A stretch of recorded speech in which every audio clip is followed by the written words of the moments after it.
Queridos amigos, vamos mais uma vez agradecendo ao Pai da vida pela oportunidade de estarmos juntos entre nós, juntos à espiritualidade amiga, juntos a Jesus, estudando, buscando esta doutrina que tanto nos esclarece e liberta. Buscando o Evangelho de Jesus para que pulse cada dia mais em nosso ser, nos ajudando na nossa marcha evolutiva. Agradecemos por tudo isso que nós temos a oportunidade de usufruir. Agradecemos a esses espíritos amigos que muito lutaram para que nós pudéssemos beber deste Consolador prometido. E hoje temos a oportunidade de nos debruçar nestas páginas que tanto nos auxiliam na nossa vida na matéria e na nossa preparação para quando do retorno à pátria espiritual. Só temos a agradecer e pedir a Jesus nos ajudar a que cada dia possamos nos melhorar à luz do amor, com alto amor e com amor. Agradecemos aos nossos mentores individuais por todo o carinho incessante, por todo auxílio e por estar conosco sempre. E neste momento de prece é que nós nos abrimos para que Ele possa atuar, nos ajudando na compreensão daquilo que seja mais relevante para cada um de nós.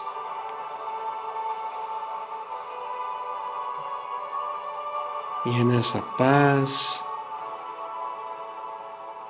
e nesse um só coração que nós agradecemos ao Pai da vida, dizendo: Pai nosso que estás nos céus, santificado seja o vosso nome, venha a nós o vosso reino, seja feita a vossa vontade, assim na terra como nos céus. O pão nosso de cada dia nos dai hoje, perdoai as nossas ofensas, assim como nós perdoamos a quem nos tem ofendido. E não nos deixeis cair em tentações, mas livrai-nos de todo o mal, que assim seja. Olá, queridos amigos, como estão? Que a paz de Jesus possa nos envolver, possa nos intuir para que esse estudo seja útil, seja providencial para todos nós, nos ajudando a prosseguirmos nesse trabalho de compreensão e entendimento da doutrina espírita. E nós vamos seguir então com o estudo do livro Nosso Lar. Estamos no capítulo 33, Curiosas Observações. Um capítulo bem interessante, onde nós podemos extrair alguns conceitos, algumas reflexões que certamente nos serão muito úteis e também fazendo ponte com outros estudos que nós já realizamos. Mas antes, como sempre, vamos ao livro Calma para refletirmos sobre as lições oportunas que Emmanuel sempre nos traz sempre lembrando que o trabalho de reforma interior é o nosso grande objetivo. Então, o capítulo que caiu para nós é prevenções negativas. Mantenhamos a ideia clara e positiva do bem, para que a prevenção negativa não nos perturbe. Não mentalizes sofrimentos suscetíveis de surgir amanhã, porque talvez jamais aconteçam. Doença em casa ou em ti mesmo, aflição não substituirá providência ou medicação que exigem serenidade para o êxito devido. Provações de familiares e amigos, lamentação não fará o que a fortaleza de ânimo e a coragem poderão realizar em favor deles, com a tua palavra iluminada de confiança e compreensão. Parentes difíceis, queixas e reproches não tomarão lugar da bondade e da aceitação com que se te fará possível auxiliá-los e melhorar-lhes a vida. Amigos que se afastam, reprovação não trará nenhum de volta. E se realmente estão eles em tua estima, é justo reconhecer que necessitam muito mais da bênção que da reprovação. Acidentes reclamando socorro, desespero não se te fará útil, mas o espírito de iniciativa e de apoio fraternal conseguirá o concurso providencial de tua presença. Boatos, usa o teu arquivo de silêncio. Acusações contra alguém, eis chegado um grande momento para o exercício da caridade. Em qualquer crise do cotidiano, recordemos que a criação de Deus está iluminada pela eficiência, mas sem qualquer marca de pressa. Belíssima passagem do livro Calma, para que reflitamos, temos a semana para pensarmos a respeito. E por que não fazer como Santo Agostinho fazia, ao final de cada dia, um balanço de como foi o seu dia, de como foram as suas ações, e a partir daí, neste crivo da razão, esta reflexão humilde, nós podemos sim, e devemos, claro, extrair o melhor dessas lições, trazendo, como é o nosso objetivo, um paralelo com a nossa vida de relação. E vamos então ao capítulo 33, onde nós temos algumas considerações relevantes, as quais então iniciamos. André, isso já era quase meia-noite, ele pede permissão a Narcisa e vai se dirigir àquele grande portão das câmaras de retificação. E ele relata que os samaritanos deveriam ali estar nas vizinhanças e que era necessário observar este percurso de volta destes samaritanos para que as providências fossem tomadas. Afinal de contas, as câmaras de retificação, elas servem como um pronto-socorro, recepcionando todos esses que são resgatados pelos samaritanos provenientes do umbral. Com que emoção tornei ao caminho cercado de árvores frondosas e acolhedoras. Então, ele realiza esse percurso, e é interessante que, por várias passagens dos nossos estudos, nós temos observado o quão peculiar é a descrição dos aspectos belíssimos da natureza. Então, nós temos visto estas descrições que nos revelam uma natureza singular, percursos, caminhos e a presença realmente absolutamente magnânima da criação divina. E o que mais nos felicita é justamente saber não apenas que a vida continua, mas por esse descortinar do mundo espiritual que a doutrina espírita nos fornece, e também André Luiz trazendo todos esses detalhes nas suas descrições, nós vamos percebendo a vida abundante que existe no mundo espiritual.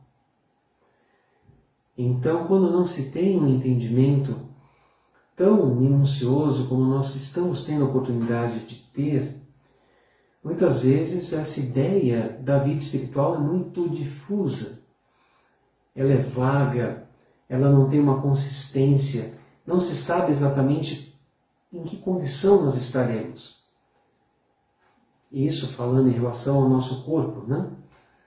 Porque o entendimento do perispírito para nós é o que nos dá esse caráter de contínuo da nossa individualidade, daquilo que estamos com todo o nosso acervo de bagagem trazido das experiências pretéritas. Então, a vida prossegue, mas prossegue integral. A vida prossegue de uma maneira plena. E isso a doutrina espírita nos oferece de uma maneira precisa, de uma forma que nos ajuda sobremaneira a que realmente façamos da nossa existência algo precioso, no sentido de trabalharmos de fato essa proposta de Jesus, o convite de Jesus, para que nós possamos usufruir das condições as melhores possíveis do mundo espiritual. Então aqui ele descreve a natureza e nesse caminho ele vai ter uma reminiscência. Então aquele olhar humano, claro, dirigindo-se aos familiares. Então ele, nesse solilóquio, ele vai se indagar, não? Como estarão os familiares? Como estará a esposa Zélia e os filhos?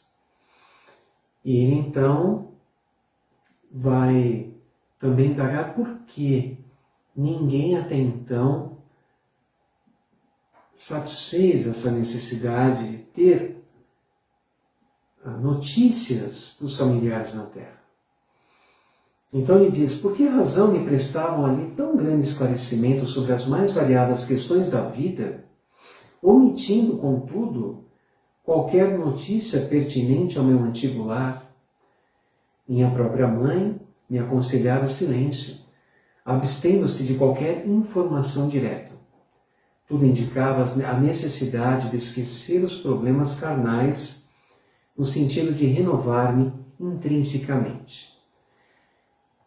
Então a gente vai ver isso mais para frente, como foi esse retorno de André ao lar, e de fato nós já provavelmente lemos essa passagem no livro e também no filme, então nós vemos ali o quanto as questões humanas imperaram naquela visitação. Isso nós vamos conversar mais para frente.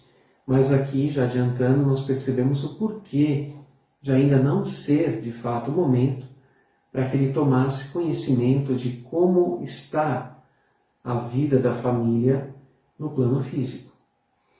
Então, ele era aconselhado a procurar focar no seu equilíbrio, nas tarefas edificantes que agora se desenhavam, e ele assim seguia, mas naturalmente a reminiscência, essas lembranças, e claro, né, a saudade no coração que ele vinha à alma. Desejava ardentemente rever a esposa muito amada, receber de novo o beijo dos filhinhos. Por que decisões do destino estávamos agora separados? Em verdade, muito amara a companheira de lutas, e sem dúvida dispensara aos filhinhos ternuras incessantes. Mas, examinando de forma desapaixonada minha situação de esposo e pai, reconhecia que nada criara de sólido e útil no espírito dos meus familiares. Então, por um lado, ele realmente sente falta, ele indaga a razão de ainda não ter tido contato, mas ao mesmo tempo ele tem essa tomada de consciência e ele compreende que também muito deixou de fazer. Embora o carinho, embora a solicitude como esposo e também como pai, mas ele sente que poderia ter feito mais. E isso nós percebemos no começo do livro, quando ele fala quando ele está no umbral, ele relata o que se passa em sua alma, e ele vai dizer que uma grande tortura da alma é aquela sensação do tempo perdido. É aquela sensação de que se poderia ter feito mais e melhor e não se fez. E naquele momento de posse da plena consciência, sabedor que vivia, ele estava vivo, mas não tinha como voltar atrás e fazer novamente. Ou então de fazer melhor como ele procurava já, desde então, o desejo de fazê-lo. E isso nos leva a refletir em relação aos momentos que temos muitas vezes de dificuldades. Dificuldades de toda ordem, em especial no ambiente doméstico. Muitas vezes desejamos que as coisas elas fluam e elas aconteçam de uma forma sem entraves, sem quaisquer desacertos, quaisquer intempéries, e muitas vezes somos desafiados a agir em conformidade com o Evangelho. E isso em inúmeras situações. Sejam com os filhos pequenos, seja com o companheiro ou companheira, seja em relação a outros familiares, e nós somos então convidados a agir. Nós somos convidados a refletir acerca de como Jesus agiria naquele momento. E, embora desconfortável a situação, é a oportunidade que nós temos de colocar em prática o que temos aprendido. E mesmo se falharmos, não desistirmos. Porque enquanto o aprendizado não estiver consolidado, certamente outras situações desconfortáveis, e até mesmo com as mesmas pessoas, certamente chegarão até nós. Mas o importante é que a cada situação nós consigamos extrair uma forma, uma maneira de tê-lo feito melhor. Ainda que não tivermos naquele momento feito. Mas, quando nós refazemos na nossa tela mental aquele quadro, refazendo a cena e agindo em conformidade com aquilo que entendemos ser o mais adequado à luz do Evangelho, internamente nós já vamos possibilitando esse estado inconsciente de ação para uma próxima oportunidade. É como se estivéssemos nos preparando de fato para que uma nova situação nós possamos lograr êxito. Nós possamos agir já pensando nessa maneira mais luminosa de proceder. Então, este grande desafio que surge é a grande oportunidade que nós temos de oferecer o nosso melhor, para que, no mundo espiritual, quando as reminiscências em relação à nossa passagem chegarem até nós, nós possamos ter a serenidade de que nós nos esforçamos, de que nós trabalhamos, de que nós procuramos fazer o melhor possível com base nesta doutrina abençoada, em especial à luz do Evangelho do Cristo. É aí que nós temos todas as respostas. Muito bem. Ele vai dizer então que era tarde para verificar esse descuido e que teria sucedido à esposa e aos filhinhos, deslocados da estabilidade doméstica, para as sombras da viuvez e da orfandade? Ele pergunta. Inútil interrogação. Então ele quer saber o que se passa no lar.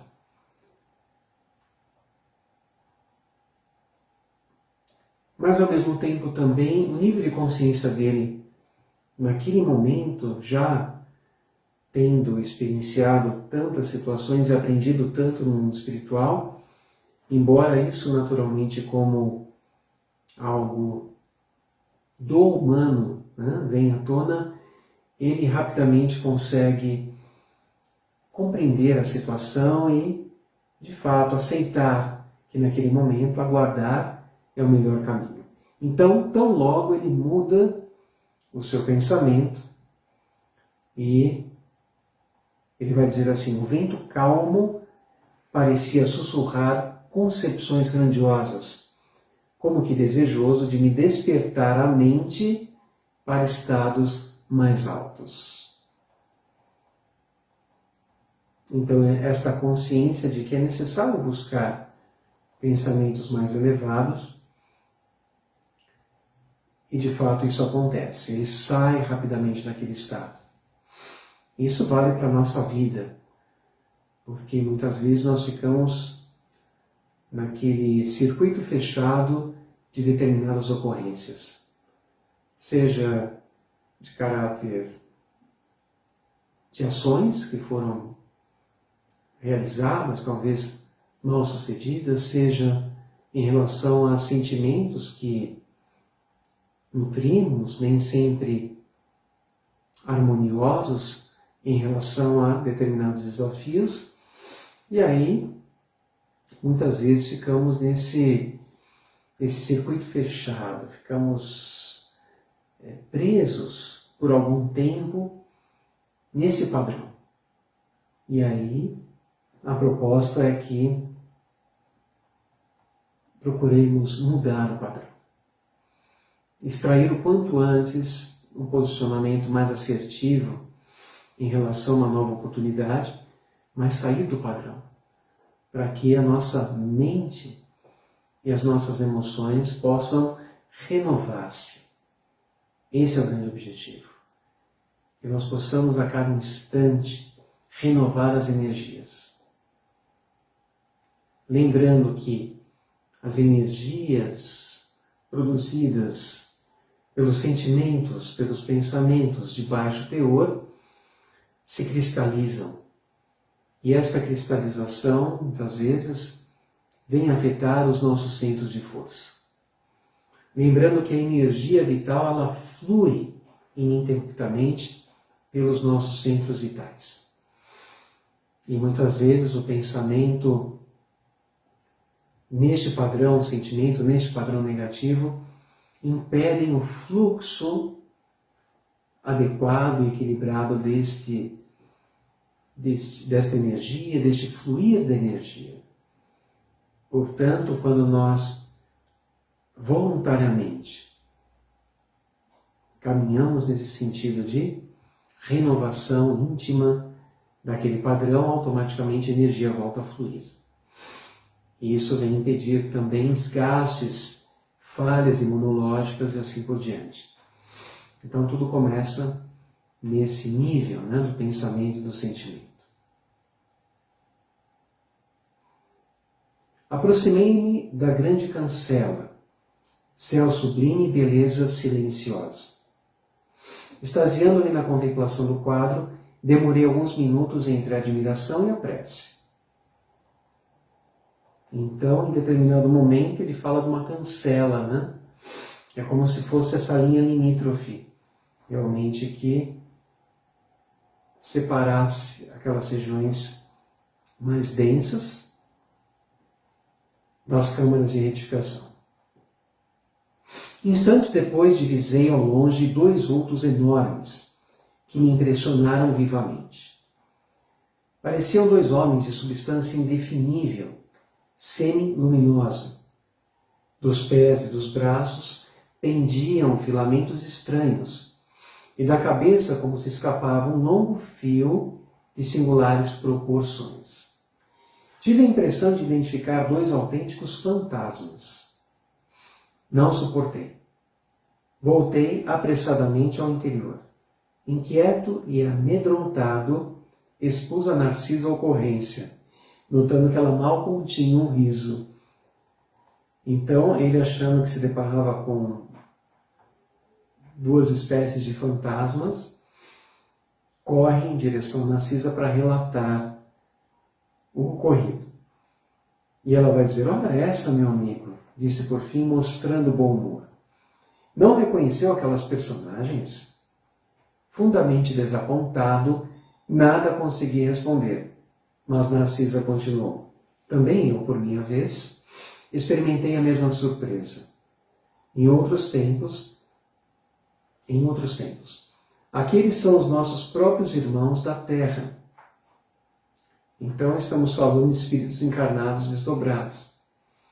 Trata-se de poderosos espíritos que vivem na carne em missão redentora e podem, como nobre iniciados da eterna sabedoria, abandonar o veículo corpóreo, transitando livremente nossos planos. Então aqui nós estamos falando de espíritos elevados? Creio que não. Creio que nós estamos falando de espíritos muito elevados, para que pudessem ter livre trânsito até a colônia.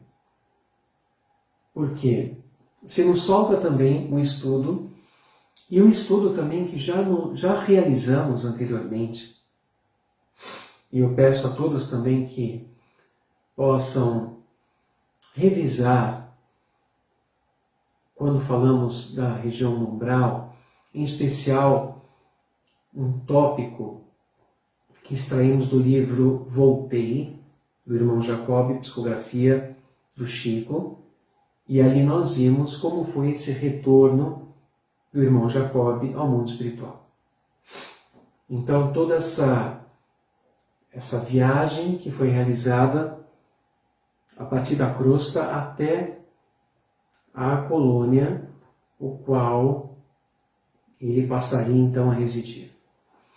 E aí nós vemos de fato a dificuldade que foi para aquela comunidade de espíritos, porque ele não foi sozinho, ele seguiu nessa marcha com outros espíritos também que estavam a caminho, que estavam sendo direcionados para lá, e juntamente com espíritos mais elevados nesse trabalho de condução. E um deles, Dr. Bezerra de Menezes. E nós percebemos ali o quão difícil foi atravessar estas regiões mais densas, as dificuldades encontradas no caminho, até que eles chegassem até uma ponte. E aquela ponte era a divisa, que a partir do ultrapassar desta ponte eles estariam finalmente na colônia. E até chegar à ponte, mesmo ao derredor da ponte, haviam espíritos que tentavam impedir que esses viajantes, recém-saídos da crosta, chegassem até essa colônia. E ali, com muita oração, com a condução da espiritualidade amiga e o trabalho desses espíritos nobres em promover pensamento positivo e edificante em todos eles que estavam sendo resgatados, inclusive no irmão Jacó. Porque aqueles fluidos densos, por si só, já os levavam a um padrão vibratório mais baixo. E, notadamente, quando eles se reportavam aos erros do pretérito, aquilo que eles próprios, a consciência deles, reprovavam, a consciência reprovava tais atos, muitas vezes, naqueles instantes, era o momento em que a caminhada se tornava mais delicada e passível de insucesso. Então, a espiritualidade reforçando o pensamento positivo, o foco no futuro, encorajando a que os sentimentos, os pensamentos elevados fizessem parte daquela comunidade de espíritos para que eles pudessem ter o êxito. E assim aconteceu. Mas nós vemos ali a dificuldade que foi para chegar até lá. E aqui nós estamos vendo duas entidades que têm livre trânsito até o nosso lar, que também passam por essa região bastante densa e passam porque a vibração desses espíritos é sutil o suficiente para que eles possam atravessar todo esse percurso e lá estarem. Daqui a pouco a gente vai falar um pouco sobre uma vivência que Chico teve, uma excursão que ele realizou juntamente com o Emmanuel até a colônia Nosso Lar. E nós vamos ver também todo o aparato que foi realizado para tanto. Mas aqui nós estamos vendo espíritos singulares, né? E aqui a descrição vai nos dar o maior entendimento em relação a isso.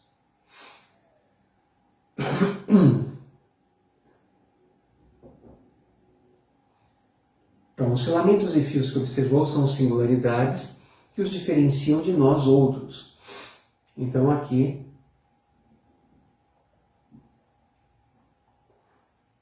Narcisa se referindo ao cordão de prata. E vai dizer assim: os encarnados que conseguem atingir estas paragens são criaturas extraordinariamente espiritualizadas, apesar de obscuras ou humildes na Terra.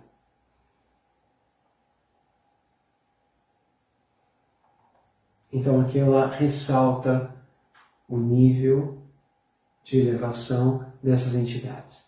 E encorajando-me bondosamente acentuou: vamos até lá, temos 40 minutos depois de meia-noite. Os samaritanos não podem tardar.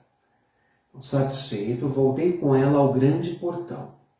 A enfermeira contemplou-os, fez um gesto expressivo de reverência e exclamou: estão envolvidos em claridade azul. Devem ser 2 mensageiros muito elevados na esfera carnal, em tarefa que não podemos conhecer. Em dado momento, porém, a bondosa amiga indicou um ponto escuro no horizonte enluarado. E observou: lá vem eles. Então, o que ela fecha, ela explica para André que se tratam de entidades bastante evoluídas, mas bastante mesmo, e depois ela vai levá-lo à atenção de um ponto obscuro que ela vê adiante, indicando que a caravana ela estava retornando. Lá vem eles. Identifiquei a caravana que avançava em nossa direção, sob a claridade branca do céu. De repente ouvi o ladrar de cães a grande distância. Então ele ouviu os cães latindo e perguntou: o que é isso? Perguntou assombrado, por sinal. Os cães, disse Narcisa, são auxiliares preciosos nas regiões obscuras do umbral, onde não estacionam somente os homens desencarnados, mas também verdadeiros monstros que não cabe agora descrever. Então, uma excursão a essas regiões não é tarefa fácil, porque não se tratam apenas de espíritos sofredores que habitam esses locais, mas também outros que estão ainda bastante tendentes ao mal. Lógico que transitoriamente, mas ainda se encontram dessa maneira. E, portanto, a necessidade de que haja essas diligências, de que haja essas excursões em grupo e também com estes cães auxiliando nesse trabalho. É um trabalho que também visa a segurança e o melhor desempenho, uma maior facilidade para que a espiritualidade amiga possa realizar o trabalho neste ambiente. Então, 6 grandes carros, formato diligência, precedidos de matilhas de cães alegres e barulhentos. Barulhentos. Eram tirados por animais que, mesmo de longe, me pareciam iguais aos moares, burros, que seriam burros terrestres. Mas a nota mais interessante eram os grandes bandos de aves, de corpo volumoso, que voavam a curta distância, acima dos carros, produzindo ruídos singulares. Então nós estamos vendo aqui uma caravana que estavam ali presentes cães, outros animais que ele chama de muares, que refere-se aqui a uma espécie de burro ou jumento, algo assim, que lembra, né, os burros, os burricos aqui da terra. E ele fala também de aves de corpo volumoso que voavam a curta distância acima desses carros, produzindo ruídos singulares. Então ele se dirige a Narcisa perguntando: e o aeróbus, não seria possível utilizá-lo no umbral?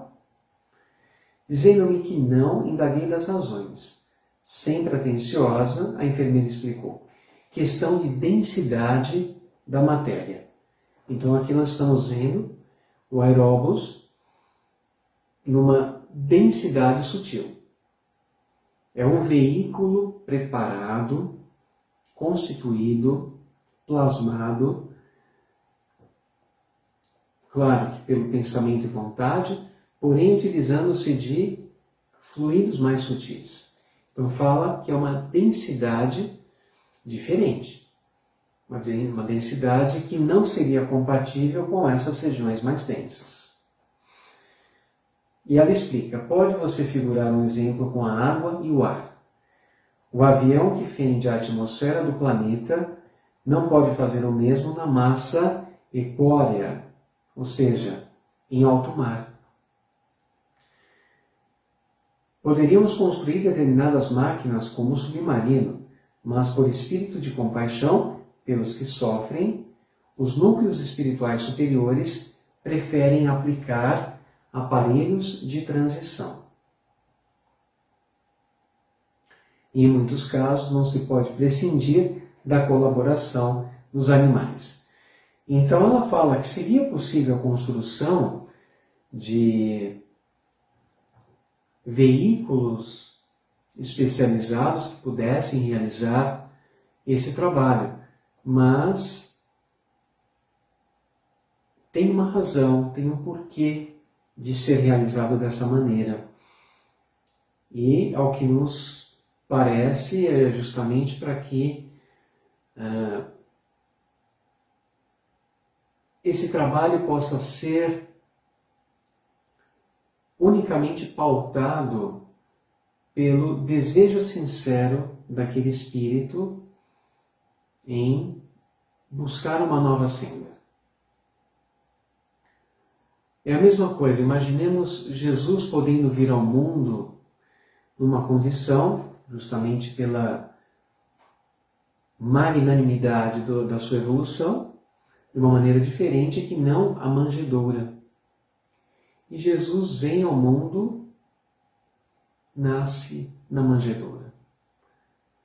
Jesus vem ao mundo e vai ter a simplicidade do seio da família. Simplicidade de seus pais, de Maria e José. Jesus cresce num ambiente simples. Jesus desempenha o seu ofício com simplicidade.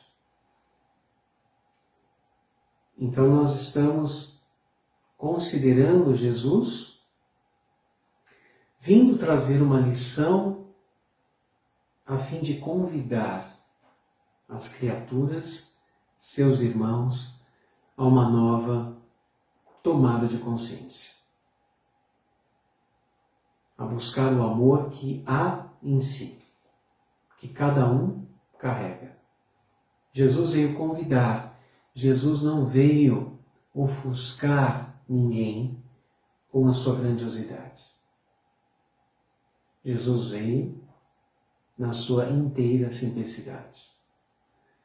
Então, fazendo uma analogia, da mesma forma, essas excursões, elas chegam às regiões umbralinas de uma forma tal que não choque, que não cause algo que pudesse influenciar de maneira outra que não a da própria proposta de regeneração. Então é muito sutil essa passagem, nós podemos trazer algumas reflexões que são bastante pertinentes e fazem sentido de fato para a gente. E aqui ela vai continuar falando dos cães que facilitam o trabalho, os moares, que são esses burros, ou espécie de burros, suportam cargas pacientemente e fornecem calor nas zonas onde se faça necessário. Então, esses moares, eles carregam aquilo que é necessário à espiritualidade para realizar o seu trabalho. E fornece calor também, interessante. E aquelas aves, acrescentou, indicando-as no espaço, que são denominados ibis viajores, são excelentes auxiliares dos samaritanos por devorarem as formas mentais odiosas e perversas, entrando em luta franca com as trevas umbralinas. Então vejam, essas aves, elas realizam um trabalho de catalisar as formas e pensamentos trevosos. Vejam que interessante. Então, da mesma forma que existem aí os urubus que realizam o seu trabalho, não dos mais belos, mas importante também, nós temos aqui essas aves que auxiliam a que o ambiente esteja menos denso e dificultoso. Então, é como se fosse uma transmutação energética que é promovida por essas aves. Muito interessante. Vim agora mais próxima à caravana. Narcisa fixou-me com bondosa atenção, rematando. Mas o momento dever não comporta minudências informativas. Poderá colher valiosas lições sobre os animais, não aqui, mas no Ministério do Esclarecimento, onde se localizam os parques de estudo e experimentação. Então, naquele momento, ela não poderia se estender mais nessas elucubrações e explicações a André.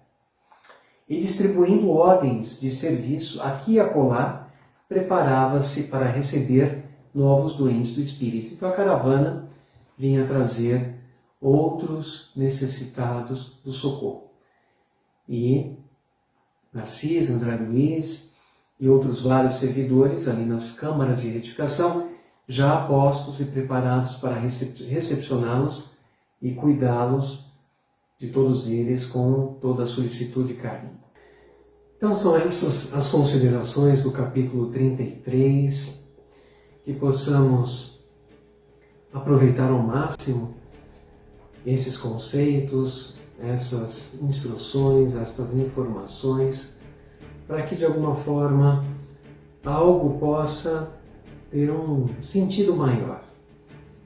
Seja um conhecimento novo, seja uma reflexão que veio a partir desse nosso estudo, porque quando nós estamos abertos ao estudo, nós estamos também abertos aos insights, às inspirações que a espiritualidade amiga sempre nos oferece.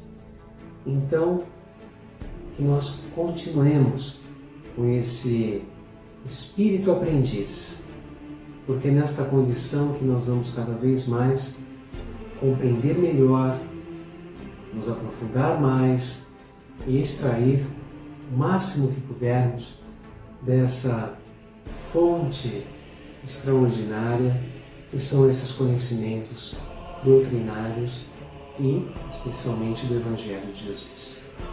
Que todos possam ter uma semana iluminada, cheia de paz, de alegria, de bom ânimo, de esperança, e possamos prosseguir agora nessa reta final deste ano com os nossos corações esperançosos, fortalecidos, com a nossa mente conectada ao Pai Criador, à espiritualidade amiga, a fim de que possamos prosseguir pela prova, pela possibilidade desafiadora que estamos todos enfrentando, com o mesmo bom ânimo, com a mesma alegria de sempre. Que Jesus possa nos inspirar, nos conduzir, nos ajudar nas nossas reflexões e assim permanecermos nesta paz, na paz de Jesus, tendo assim uma excelente semana. Que Jesus abençoe a todos, possam sentir todo o carinho da espiritualidade e o meu abraço, o meu carinho a todos vocês. Minha saudade também, em breve espero estarmos juntos e que Jesus os abençoe a todos. Até a semana que vem, um grande beijo no coração.